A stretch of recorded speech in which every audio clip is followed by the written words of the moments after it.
Assalamualaikum warahmatullahi wabarakatuh.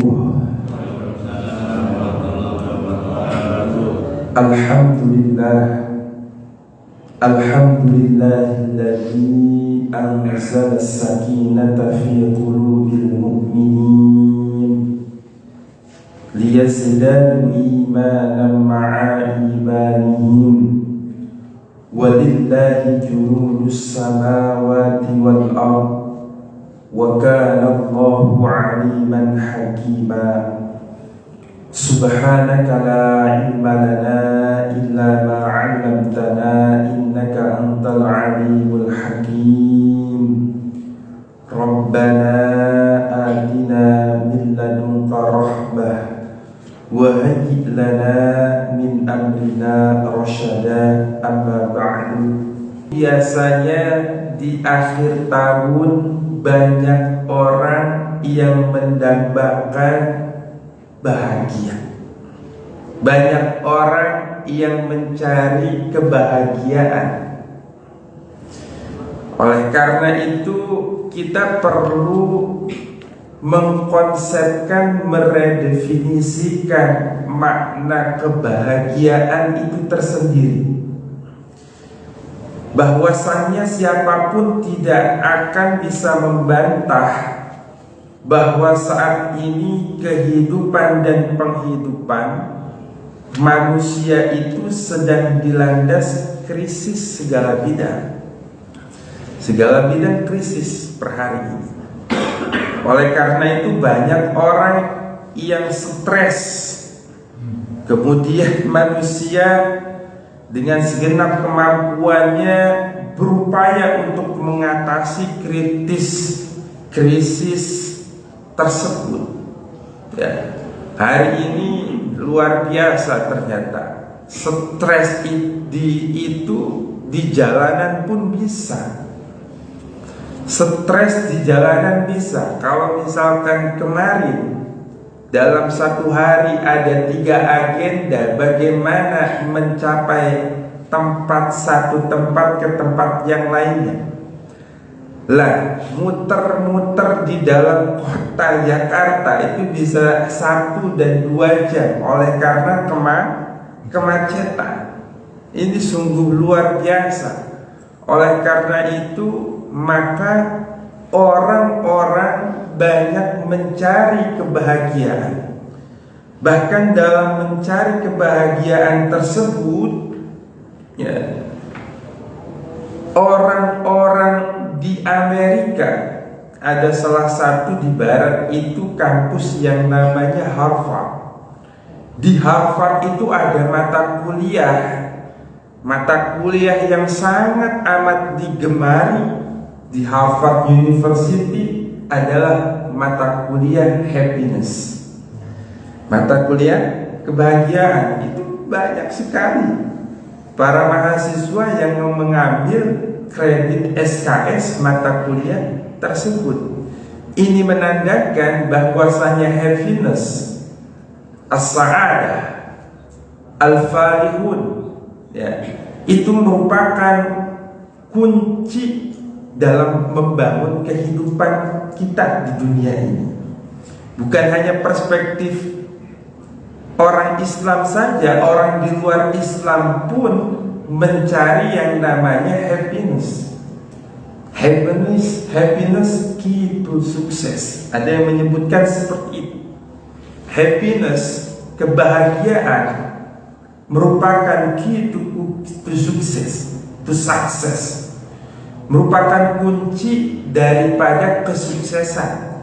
Kesuksesan di dunia, lebih-lebih yang kita harapkan adalah kesuksesan, kebahagiaan di akhirat nanti. Nah, kemudian mengapa orang banyak mencari kebahagiaan? Mengapa demikian? Sebab manusia sudah melupakan dan menyampingkan sesuatu yang sangat vital di dalam kehidupannya, yaitu adanya petunjuk dari Allah Subhanahu wa ta'ala, petunjuk agama. Ini kalau orang sudah depresi, ya, kalau orang sudah depresi, ini saya kemarin ini banyak menangani mahasiswa yang depresi. Akibat apa? Di antaranya brokennya di mana? Ya, home, di rumahnya. Salah satu mahasiswi gara-gara silang pendapat dengan orang tuanya, dengan bapaknya, ya, itu akhirnya depresi.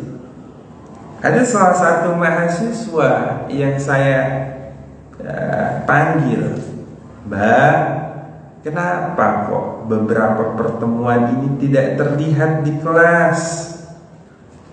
Kan kita sepakat kalau beberapa pertemuan tidak masuk ke kelas, maka tidak diperkenankan ujian akhir nanti.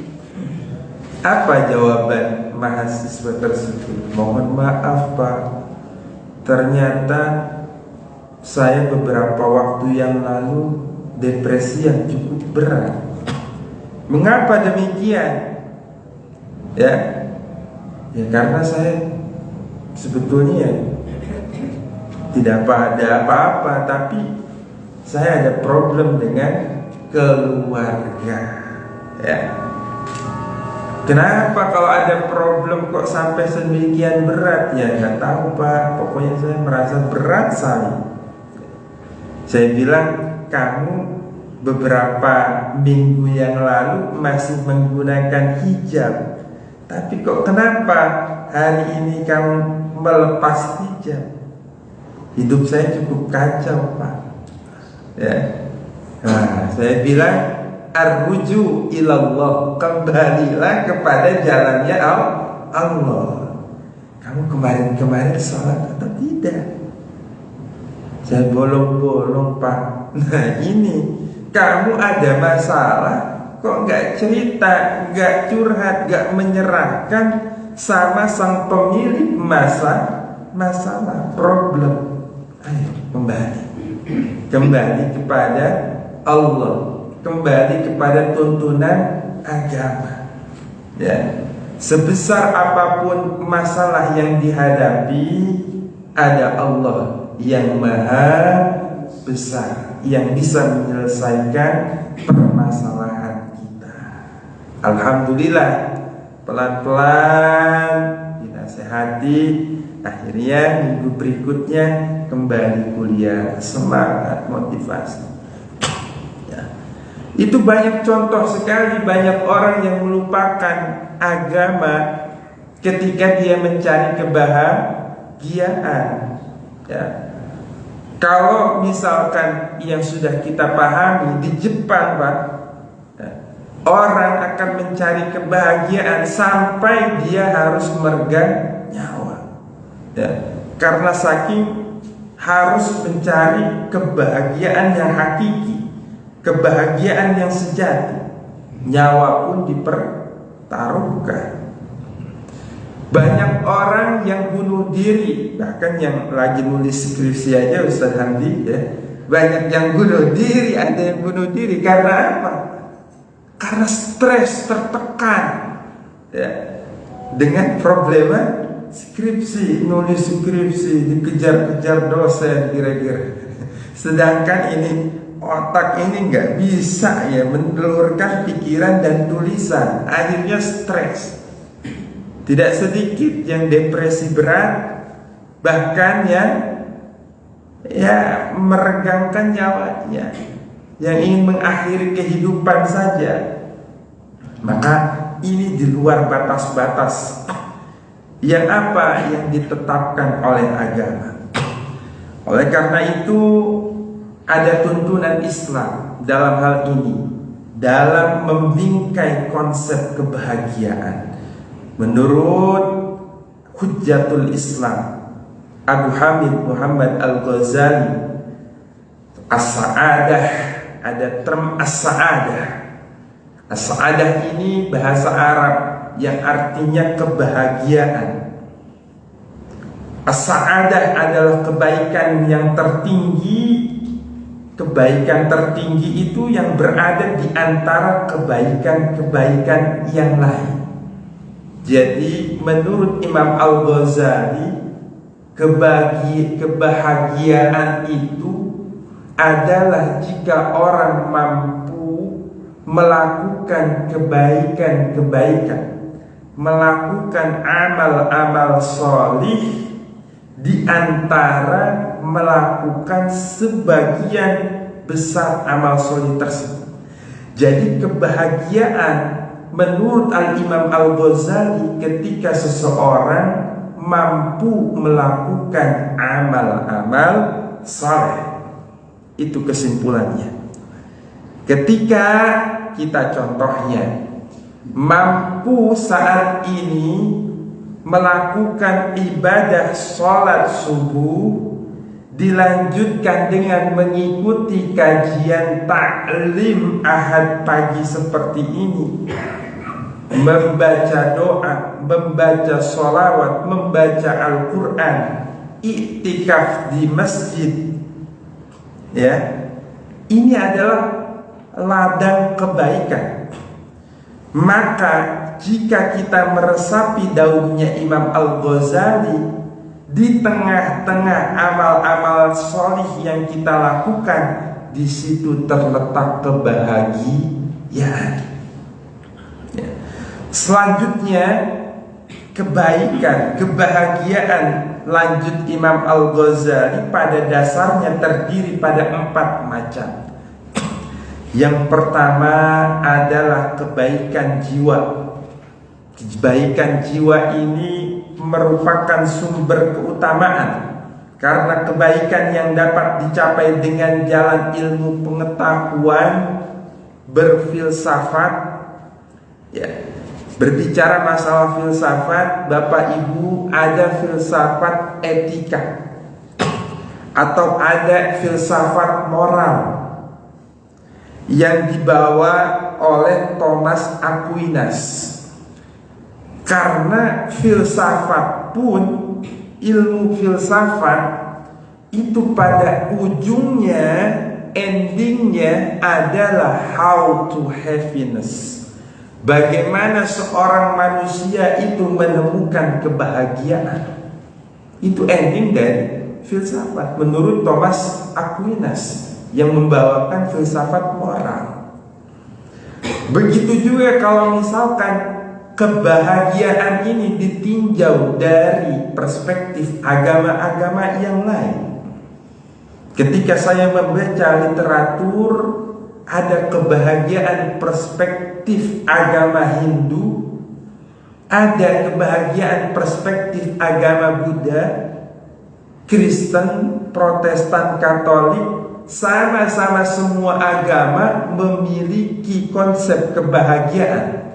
Adapun prosesnya, tata cara aturannya beraneka ragam sesuai dengan norma-norma yang ditetapkan oleh ajaran agama-agama tersebut. Ini dalam kerangka filsafat, ya.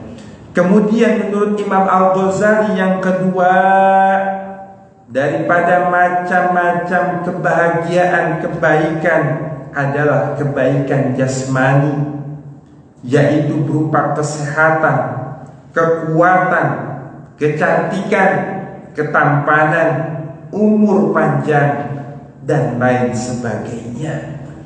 Ini merupakan bagian dari kebaikan. Sehat jasmani, kemudian ada kekuatan, kemudian paras yang kita miliki, cantikkah kita atau kurang cantikkah kita, setengah cantikkah kita, tampankah kita, itu bagian dari ekspresi kebahagiaan. Kalau ada orang hari ini yang merasa dirinya insecure, gak pede. Insecure itu apa? Insecure, gak pede, ya. Gak pede Ya. Gak pede karena apa? Kalau misalkan perempuan itu, saya mengamati perempuan itu kalau misalkan lingkungannya itu pada apa, dandanannya menor, itu merasa ada yang gak pede, maka dia pun akan mengikuti ya, tren fashion tersebut. Ini saya mengikuti, ada anak yang mula-mula biasa saja, tidak menggunakan bedak, ya, tidak menggunakan blush on, ya, dan seterusnya. Tapi karena lingkungan, ya, dia menggunakan dandanan-dandanan yang seperti itu. Masalah atau tidak? Tidak masalah, karena itu merupakan kebahagiaan. Ya, dari perspektif menurut Imam Al-Ghazali, kebaikan jasmani, kebaikan, kebahagiaan yang berangkat dari jasmaniah kita. Ya.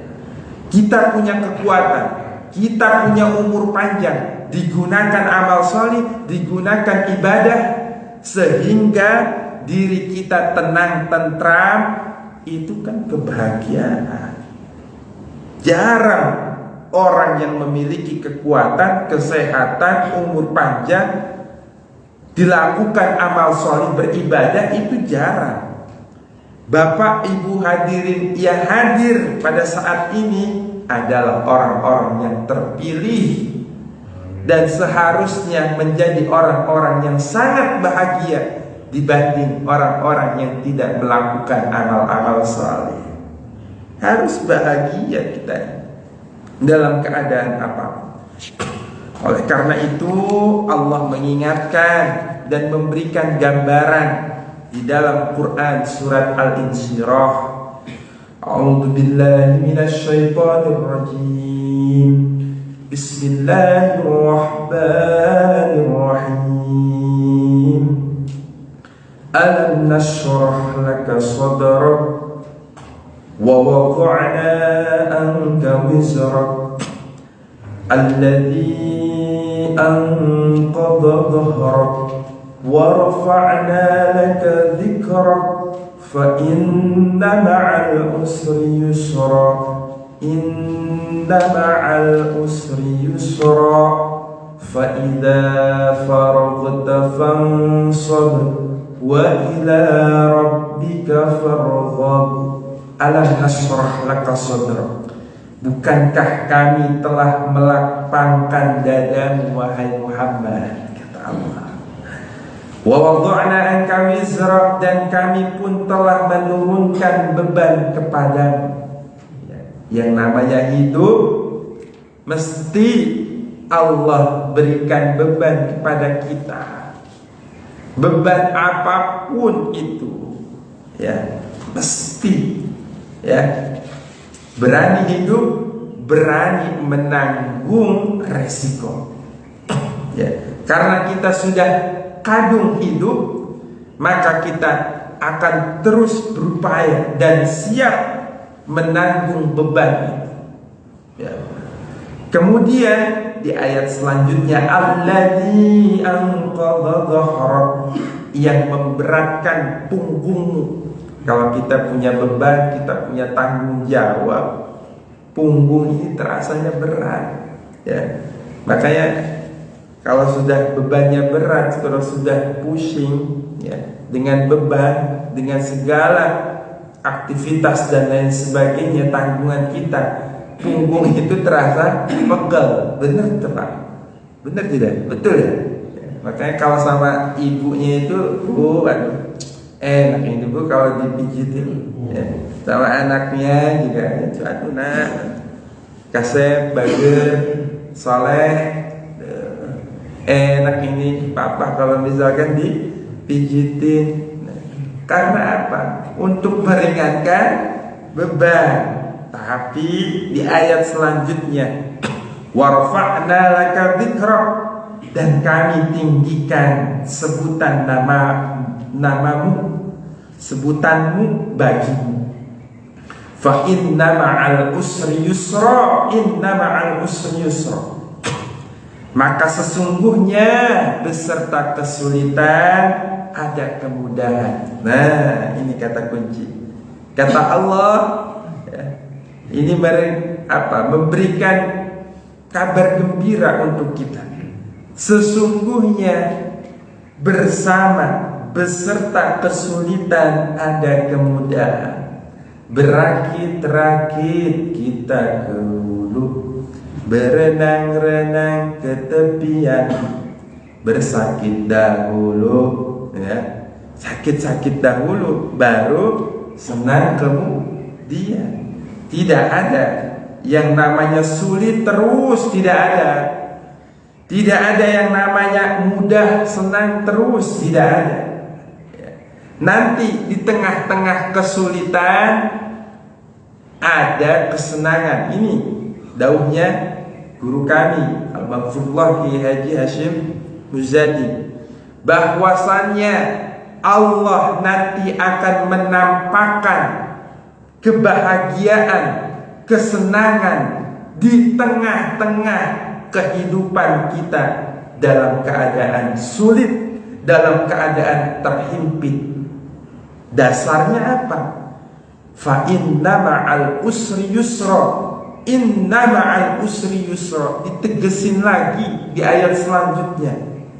Inna, sungguh pasti bakal aku, kata Allah, memberikan kesulitan itu ada win-win solutionnya, ya. Ada solusinya, ada kemudahannya. Maka manusia jangan ngeluh mulu. Manusia jangan takut. Manusia jangan mengecilkan diri. Mendekat kepada Allah untuk mencari solusinya. Kalau sudah ada solusi, sudah ada kemudahan, disitulah letak kebahagiaan manusia. Kemudian faida faraghta fansab wa ila rabbika farghab.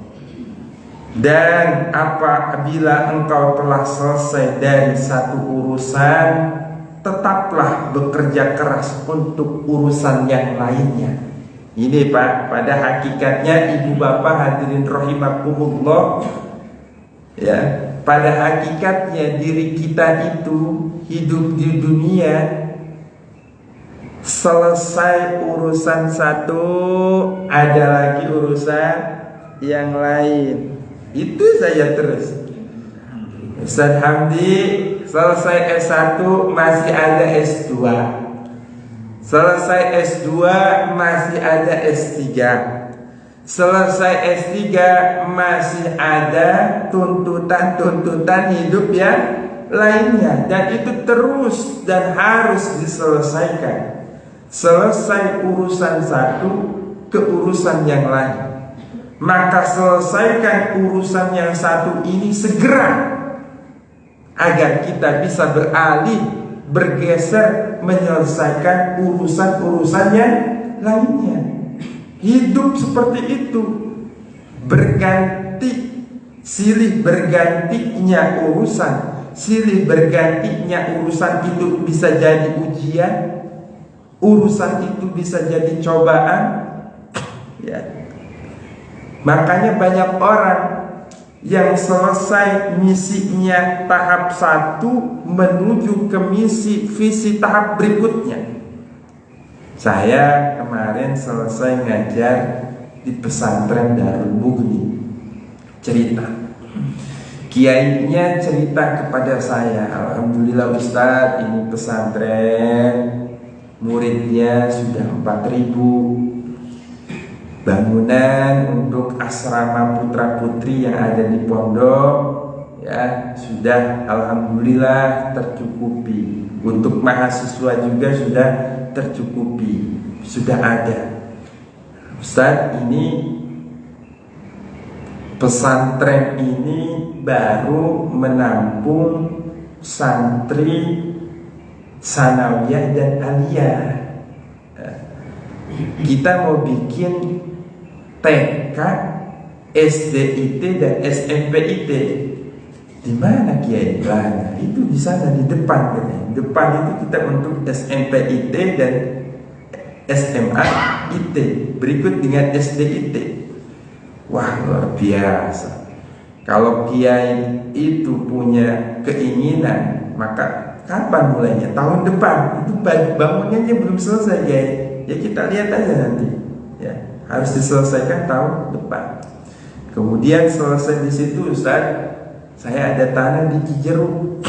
Ya, padahal baru pembebasan beberapa bulan yang kemarin. Saya terakhir ke sana kemarin, informasinya di sana sudah siap gedung. Tahun depan santri yang ada di sini kita pindah sedikit-sedikit, Ustaz. Ya, jadi tidak mencari murid dari awal, ya, dipindah sedikit-sedikit, ya.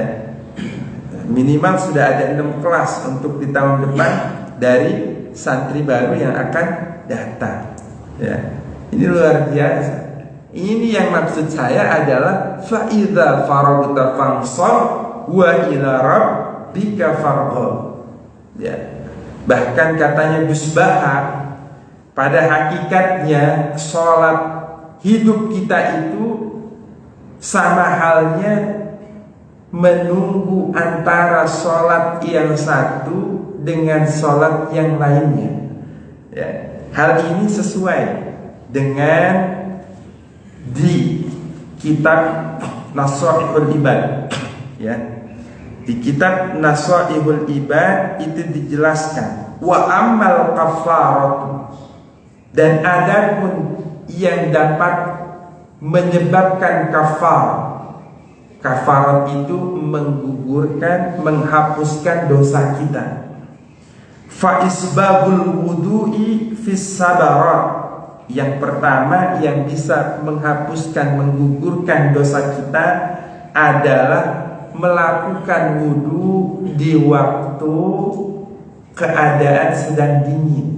Nah, hari ini pasti subuh ini kita pas. Tadi sebelum fajar, ya, itu kan udara dingin, mau kena air aja Pak, ini badan ini menolak sesungguhnya. Tapi kita bismillah.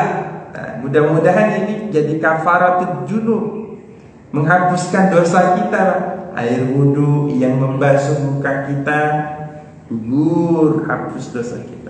Air wudhu yang membasuh tangan, kaki, telinga kita, badan kita seluruhnya, mudah-mudahan terhapuskan dosa-dosa kita. Ya. Yang kedua, wanaqdul aqdami ilal jama'ati. Yang kedua, memindahkan. Yang kedua, melangkahkan kaki kita ilal jama'ati, menuju sholat jamaah. Nah, ini persis, ya, persis. Tadi kita wudunya dingin, kemudian setelah wudu yang dingin kita melangkahkan kaki kita untuk jamaah sholat di masjid. Mudah-mudahan sesuai dalam kitab ini, itu menjadi kafaratul dosa, menggugurkan dosa-dosa kita. Langkah kaki kita menuju ke masjid rontok, Pak, Bu, itu dosa-dosa kita, dosa kecil kita. Kalau kaki-kaki kita ini dilangkahkan kemana? Jamaah ke masjid, ya, jamaah ke masjid. Daripada sholat di rumah, pahalanya 1. Sholat di masjid pahalanya 27 derajat. Belum lagi langkah-langkah kaki kita kafaratul dzunub, menghapuskan, menggugurkan dosa kita. Ini luar biasa. Yang ketiga, wantidharus sholati ba'das sholat. Dan yang bisa menggugurkan, menghapus dosa kita itu menunggu wantidharus sholat, menunggu akan datangnya waktu sholat, ba'da sholat, setelah melakukan sholat. Ini menurut Gus Baha, hakikatnya hidup kita itu wantidharus shalat ba'da shalat, menunggu datangnya waktu sholat, ya, dan kepada sholat yang berikutnya. Kita tadi sholat subuh, selesai sholat subuh melakukan amal soleh. Di tengah-tengah melakukan amal soleh ini kita sesungguhnya menunggu akan datangnya waktu sholat lagi. Minimal sholat yang wajib, sholat duhur kita tunggu. Dalam mengisi menunggu sholat duhur banyak sholat sunnah yang lainnya lakukan. Setelah selesai sholat duhur kita menunggu lagi sholat isya, sholat asar. Itu hakikatnya manusia, ya, dalam kehidupannya terus saja seperti itu. Kalau sudah seperti itu, kafaratul dzunub, hilang-hilanglah sudah dosa kita. Kalau sudah seperti itu, ini Pak yang dinamakan kebahagiaan. Bahkan para mufassir di dalam Al-Quran menyebutkan kebahagiaan sejati nanti menurut para mufassir bahwa kesenangan hidup di dunia semestinya ditujukan untuk beramal sholih agar kerap memperoleh surga dengan kebahagiaan tertinggi, memperoleh derajat firdaus, surga firdaus, ya. Maka di ujung Kimiyatus Sa'adahnya Imam Al-Ghazali, kebahagiaan yang tertinggi itu nanti di surga firdaus, kita bertemu dengan Allah Subhanahu wa ta'ala. Itu puncak yang tertinggi. Kemudian menurut mufassir yang lain, ketentraman hati merupakan anugerah Allah yang Allah berikan kepada kaum mukminin untuk menambah keimanan kaum mukmin. Jadi kebahagiaan itu menurut mufassir, ya, itu anugerah. Kalau anugerah, Allah terkadang memberi anugerah itu tidak pada semua orang, hanya orang-orang tertentu. Maka di sini disebutkan orang-orang mukmin. Orang mukmin itu orang beriman, meyakini terhadap waktu janji-janjinya Allah, ya, meyakini terhadap ajaran yang dibawa oleh Rasulullah Sallallahu Alaihi Wasallam. Orang Muslim belum tentu beriman.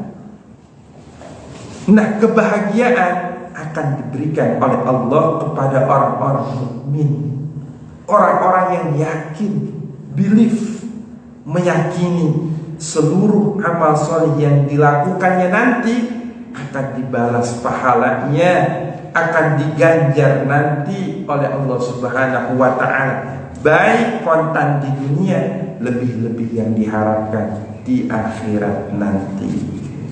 Bapak Ibu hadirin rahimakumullah, akhir tahun, ya, mari kita pertegas lagi bahwasanya kebahagiaan bukan hanya yang sifatnya duniawi, akan tetapi kebahagiaan itu terletak di tengah-tengah ketika kita melakukan amal soleh.